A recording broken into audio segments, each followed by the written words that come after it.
Bismillahirrahmanirrahim. Assalamualaikum warahmatullahi wabarakatuh. Alhamdulillah wassalatu wassalamu ala Rasulillah wa ala alihi wa sahbihi wa mawala. Asyhadu an la ilaha illallah wahdahu la syarika lah wa asyhadu anna Muhammadan abduhu wa rasuluh la nabiyya ba'dah.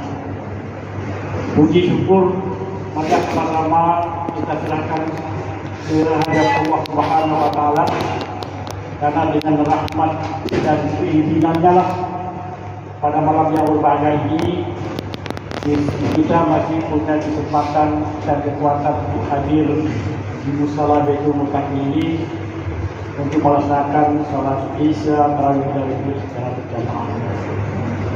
Selanjutnya salam, mari sama-sama kita serahkan kehadiran Nabi besar Muhammad sallallahu alaihi wasallam. Bapak-bapak, ibu sekalian, hadirin hadirat para jemaah salat Isya tarawih dan witir yang saya hormati dan muliakan. Pada malam yang berbahagia ini kita sudah memasuki malam ke-13, berarti sudah masuk ke 10 fase kedua. Kita berharap mudah-mudahan kita mampu atau Allah memberikan kesempatan pada kita untuk menyempurnakan pada bulan Ramadan ini, sehingga mudah-mudahan kita menjadi orang-orang yang bertakwa. Pada malam yang berbahagia ini, sesuai dengan jadwal, saya dijadwalkan menyampaikan ceramah atau tausiah atau sepatah dua kata sebelum kita melaksanakan salat tarawih dahulu itu secara berjamaah. Pada kesempatan yang singkat ini, mungkin kita akan membicarakan sedikit tentang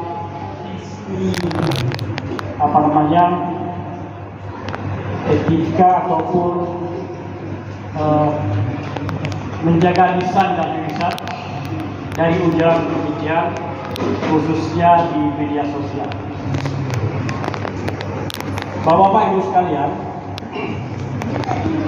saya yakin dan percaya bahwa hampir semua kita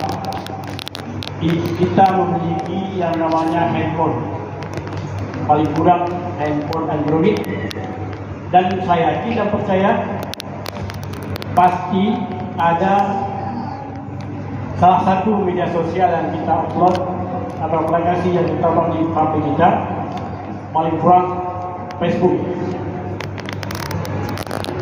Kita ketahui bahwa media sosial itu memiliki banyak manfaat selama ini.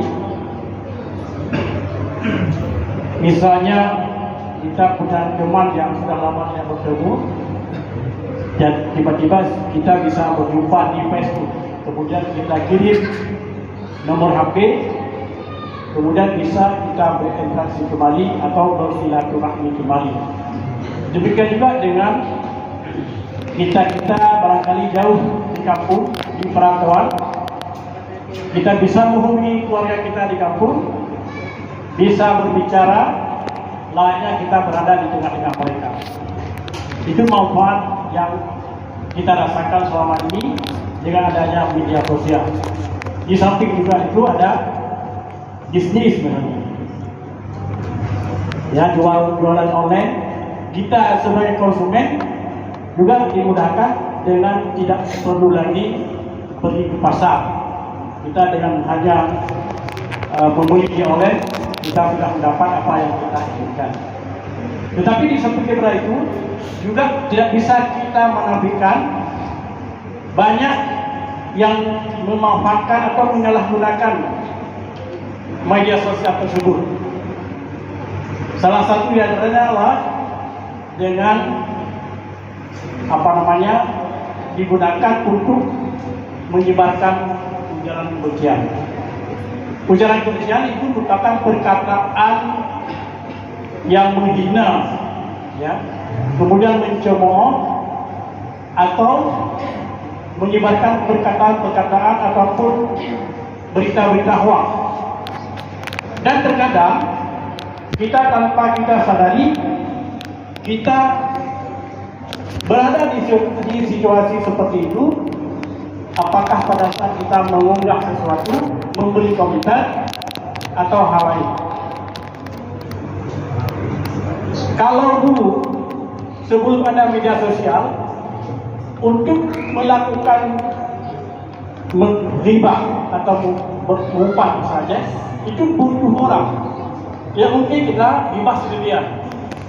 Pasti ada kelompok-kelompok orang, kemudian baru kita membicarakan orang atau saudara kita yang lain. Begitu juga dengan fitnah atau adu domba. Tapi sekarang dengan media sosial, terkadang di musala ini saja kita duduk di sudut, kita bisa melakukan ujaran-ujaran kebencian tersebut. Atau bahkan setelah salat berjamaah misalnya, kita tidak sedang dengan imam, langsung kita tulis di media sosial tanpa ada orang lain, kita klik, langsung tersebar ke seluruh penjuru dunia. Dan ini bukan hanya merugikan orang lain, tapi juga merugikan diri kita sendiri.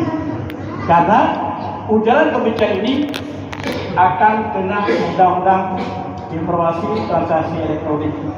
Itu paling kurang, paling maksimal itu 6 tahun. Dan sudah banyak bukti-bukti yang kita lihat. Bahkan di Aceh juga ada tersangkut dengan ujaran-ujaran kebencian.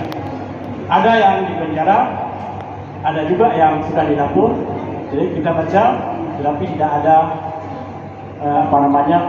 tidak ada kelanjutannya. Itu masalah yang lain. Aceh dalam beberapa event hasil penelitian termasuk daerah yang paling tinggi menyebarkan ujaran kebencian.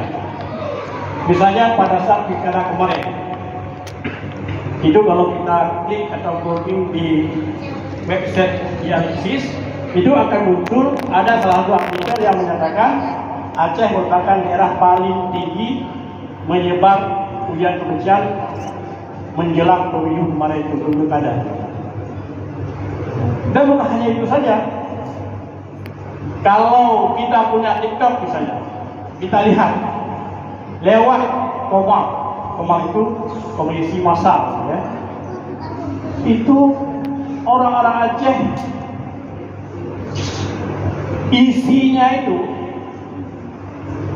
itu banyak sekali yang menyedihkan. Gimana? Yang satu gimana yang lain, yang lain gimana yang lain. Itu yang kita lihat. Kadang-kadang lewat itu kita. Itu sangat merugikan dan tidak mendidik.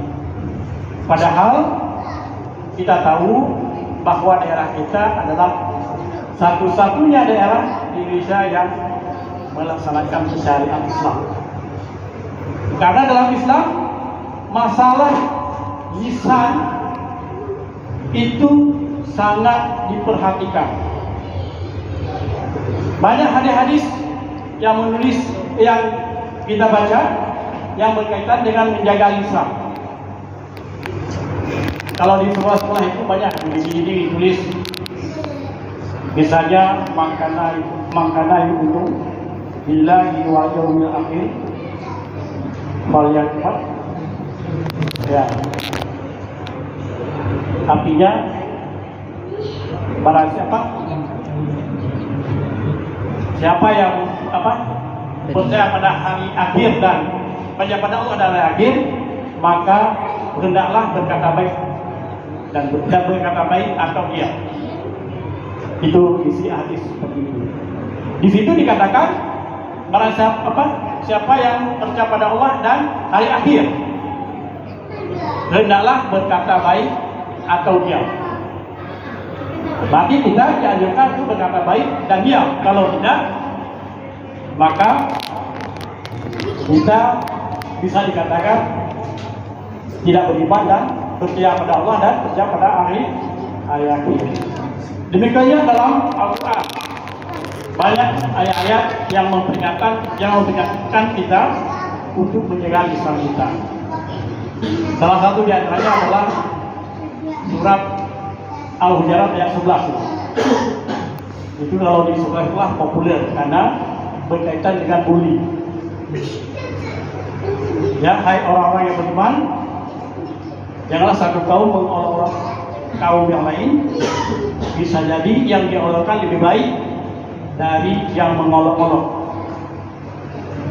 Ya, kemudian juga pada wanita yang mengolok-olok wanita yang lain, bisa jadi yang diolok-olokkan itu lebih baik. Dan kita jangan mencela diri sendiri dan jangan saling menyebut atau menyebut orang dengan panggilan-panggilan buruk. Panggilan yang buruk itu, panggilan apa? Seburuk-buruk panggilan adalah panggilan fasik setelah beriman. Barang siapa yang tidak bertobat, maka mereka termasuk orang yang tadi. Ini bahaya juga. Kalau kita sering seperti itu, maka kalau kita tidak bertobat, maka kita termasuk orang yang zalim. Kalau dalam Quran itu lebih 102 kata-kata zalim termasuk mengingkari Allah, juga disebut zalim. Maka oleh karena itu, lisan itu perlu kita jaga. Juga kepada kita semua yang sudah punya generasi muda, perlu kita mendidik mereka, mengarahkan mereka untuk menggunakan media sosial yang baik. Karena ini juga berakibat menjadi dosa jariah. Boleh jadi yang kita unggah itu bisa kita hapus, tetapi orang lain sudah mengkopinya, kemudian mengunggah kembali, dan itu tidak akan mungkin hilang meskipun kita sudah meninggal dunia. Jadi hal yang ujaran kebencian itu pasti akan ada terus menerus. Kita memang sudah mampu, tapi orang lain sudah mengkopinya dan menyiarkannya kembali, sehingga tidak bisa kita hilangkan. Maka oleh karena itu, mungkin pada anak kita perlu kita beri pendidikan tentang hal yang demikian. Barangkali hanya ini yang dapat saya sampaikan. Lebih dan kurang saya mohon maaf. Billahi taufiq wal hidayah. Wassalamualaikum warahmatullahi wabarakatuh.